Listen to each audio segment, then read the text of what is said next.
আত্মশুদ্ধি ও অশুভকে বর্জন করে সত্য ও সুন্দরকে বরণে পটুয়াখালীর বৌদ্ধ ধর্মাবলম্বীরা পালন করছে অন্যতম ধর্মীয় উৎসব প্রবারণা পূর্ণিমা।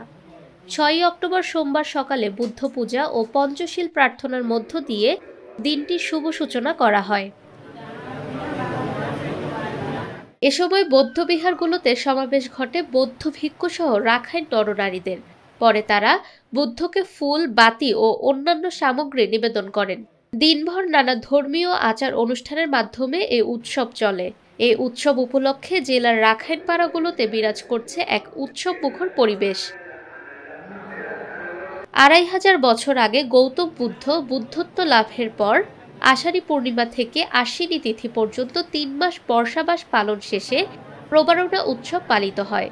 প্রবারণা পূর্ণিমার পরদিন থেকে ১ মাস প্রতিটি বৌদ্ধবিহারে শুরু হয় কঠিন চিবরদান উৎসব। ফাহমিদা বিনতে আনোয়ার, নিরপেক্ষ। নিরপেক্ষ, সত্য প্রকাশে আপোষহীন।